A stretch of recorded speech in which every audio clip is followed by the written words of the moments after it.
Folks, a national study shows that Americans are becoming less knowledgeable when it comes to finances. The National Financial Capability Study, commissioned by the FINRA Investor Education Foundation, found that when Americans were asked 5 questions on topics such as diversification and interest rates, 63% could only answer 3 or fewer questions correctly. Only 37% could answer 4 or all questions correctly. What's going on? Let's go to America's Wealth Coach, Deborah Owens. And Deborah, it's amazing how many people don't seem to understand the role that money plays in their life. I use this in my speeches all the time, Deborah. If you want to understand the power of money in America, come to D.C. There's only one federal agency that shares a lawn with the White House, the Department of Treasury. Power, money, money, power. That by itself explains America. Yeah, it does. But, you know, Roland, it's interesting. If you look at, in 1979, 65% of people had a pension plan, right? Today, literally, only 7% of people have only a pension plan. So really what happened is all the risk was shifted to people as it relates to saving for retirement. But no one was ever taught what to do. I mean, I ask people all the time, well, did you learn about investing in elementary school? Did you learn about investing in middle school? Did you learn about investing in high school? Did you learn about investing in college? And I will tell you, 9 out of 10 people have had no exposure to the investment markets, but now we're asking them to make decisions about their investment plans. And the bottom line, Roland, is what this study is showing is that ignorance is expensive. And the only way we're going to, and it really is why the wealth gap, particularly for African Americans, continues to widen. Part of that really is a lack of knowledge, and we have a tendency to pick whatever we feel our money won't be at risk at, when in fact that's the greatest risk of all. So how do we start? Where do we start this re-education, if you will, or just not if we didn't have it before, the start of this education to get smarter about our money?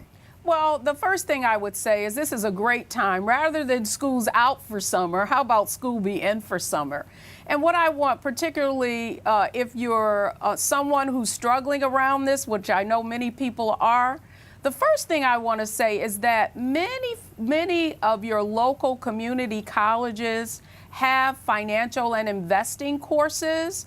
And so all you have to do is, and they usually run them in the summer, not only for adults, but for children. And, you know, one of the points I was making is I got an MBA degree and there was no investment information in my curriculum. Of course, I focused in organizational management, so that probably was why, but I still thought that was kind of nuts. And I think that particularly in our community, Roland, that there's a lot of shame around not knowing about investing. And so I'll refer people to investment advisors and they'll come back and say, oh, he was talking over my head. When in fact, I think that people have a lot of shame around not knowing because they think they should. So one of the ways we can, I think, address this issue is by folks actually taking courses. The other thing. All right, question. Okay, go ahead. Go ahead. Go ahead.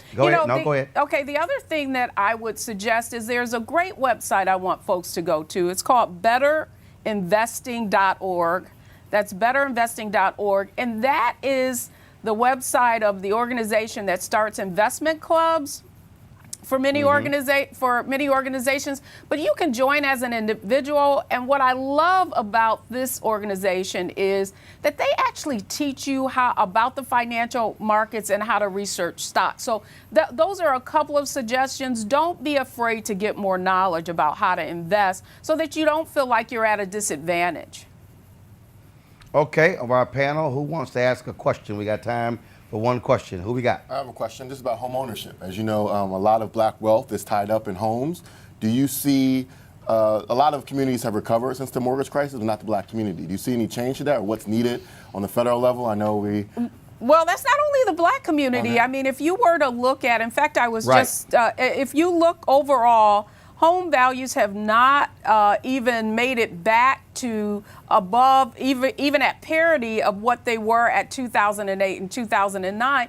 And in fact, for African Americans, that buildup of equity, I think it's a false premise that, you're going to build wealth through your home. One of the things I strongly suggest for African Americans in particular is that you're going to be in a much better position if you don't have a mortgage at retirement. So it's not, that's just not the wealth component. And the other thing I want to say, Roland, as well, is that school is out for summer, and I want to invite folks to go to my website, DeborahOwens.com, because we're going to have a WealthyU Academy this summer where people can take some time and really go through the process of understanding how money works, because I can't say it enough, and that is ignorance is expensive, and a lot of our folks are leaving money on the table because they're not fully taking advantage of their retirement options at work.